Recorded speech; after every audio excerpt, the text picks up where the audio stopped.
Yo,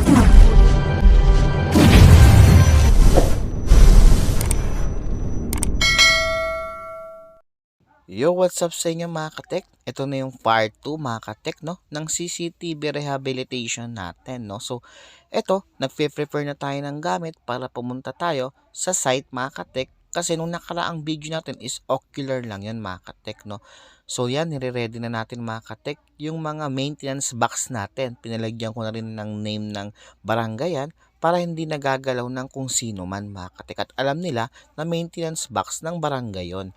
So ayan mga katek, marami-raming maintenance box yung nilagay natin kasi maraming magkakalayong camera yung paglalagyan natin. So nagawa na rin pala ako neto para sa ating fiber mga katek, no, para pag hinila natin smooth yung pagkakahila natin sa fiber.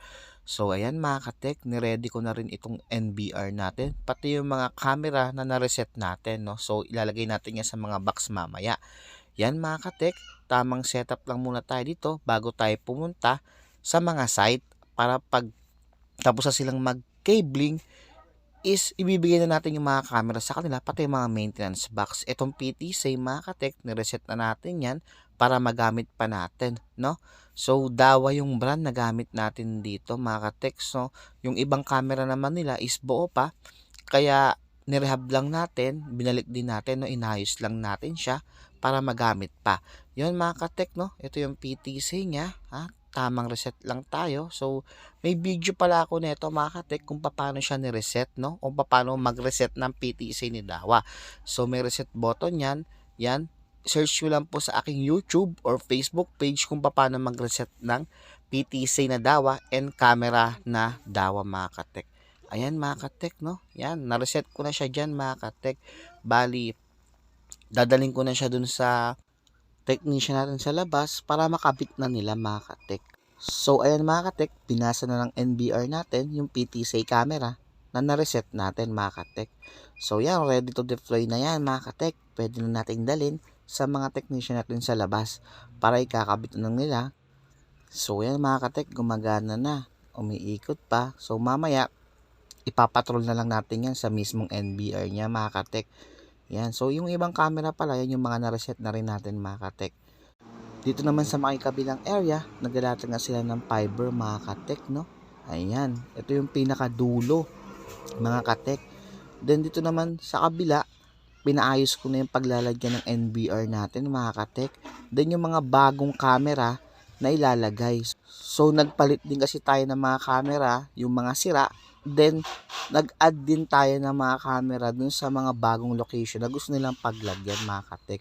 So, ayan yung paglalagyan natin ng NBR mga katek for you data cabinet. Then, ito, piniprepare na rin nila para mailagay na rin sa white box or yung junction box niya mga katek, no? So, papakita ko rin sa inyo dito mga katek, kinakabit na rin ng kabilang team yung mga switches natin, no? Pati outlet sa loob ng maintenance box mga katek. So, ganyan po yung magiging setup niya. Hindi po katulad nung nasa part 1 na video is gulo-gulo. Dito mga katek, inabutan kami ng ulan, no? So, tamang sa loob muna kami ng sasakyan. Pupunta muna kami dun sa main location mga katek, no? Para magpatila ng ulan. Kasi sobrang lakas talaga ng ulan mga katek. Talagang paudot-udlot yung trabaho namin dito. Hindi kami makapagtuloy-tuloy kasi mayat maya uulan. So ayan, tamang patila muna kami. Yung ulan pa naman na to mga katik, yung alam mo parang ang tagal niyan tumigil. So ayan mga katik, tamang patila muna tayo ng ulan dito. So after tumila ng ulan na yan, so ready ulit. Latag ulit kami ng fiber. So ayan, tamang latag muna tayo dito. So, mahaba yung location. So, masarap gumawa mga kate kasi konti lang yung sasakyan, no, na dumadaan. Di katulad sa city. So, dito mga kate, pinanood muna namin yung sarili namin. Kasi nagpapatila kami ng ulan. So, tamang shooting muna kami dun sa court, no. Ayan. So, nilagyan din pala namin ng CCTV yung court nila. So, dito mga kate, back to work na ulit. Latag ulit ng fiber. Papunta naman dun sa entrance point ng fiber namin mga katek, no? Kasi meron tayong mga maintenance box na tinatawag mga katek. So meron tayong mga point of test o yung point of maintenance natin mga katek. So ayan, dito naman sa kabilang area, pinuntahan ko, nagkakabit na sila ng mga maintenance box na rin mga katek, no? So, iba-iba kami ng pwesto dito mga katek para mas mabilis yung magiging trabaho namin. So, mga katek, ito palang rehabilitation namin dito, tinapos lang namin ng 3 to 4 days lang mga katek, no? Kasi meron pa kaming project sa Manila, and so makikita nyo yung ground road na yan mga katek, naglagay tayo yan para sa grounding, no? So, ayan mga katek, nagpunta na ako dito sa main location natin. Papakita ko lang sa inyo na na-setup ko na yung NBR, switch, and fiber MediaCon, no? So, ayan na, no? Nag-display na. So, yung ibang camera na add ko na mga katek, ayan, naka-add na siya. Yun yung mga, mamaya naman, mag-radyo sa amin yung iba para malaman namin kung nakakabit na. So, automatic na naman yung iba na madetect ng NBR kasi na-setup na namin, no? So, tamang prepare muna tayo ng pagkain para sa mga kasama natin. So, yan, kaping barako mga katek. Kasama mo pa ng fried rice.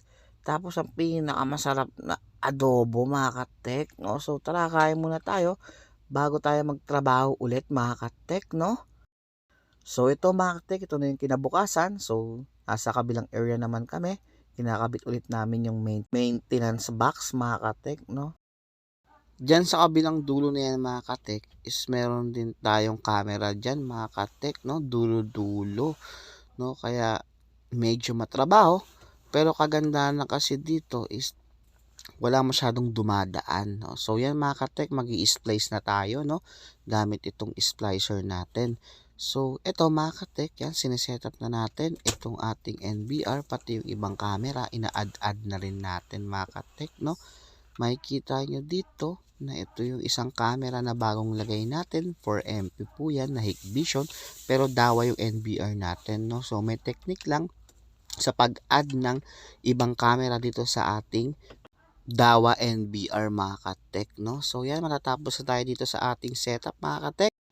So dito mga katek, inikutan ko muna yung mga nilagay na camera, no? Kung okay na ba, kung tama yung pagkakalagay mga katek. So ito, makikita nyo, all goods na yan pagkakalagay na yan mga katek, no? So nakasasakyan kami dito mga katek, no? Para mabilis naming maikot yung area. Mabisita namin yung mga bawat location ng camera mga katek. So yan mga katek, medyo umaambon-ambon pa nga yan mga katek eh.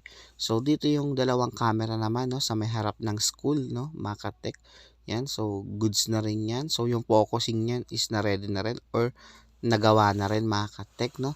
So punta naman tayo sa kabila pa rin. Yan yung PTSA natin mga katek sa may kanto, no? So nakapatrol na yan, automatic nagpapatrol siya mga katek or umiikot.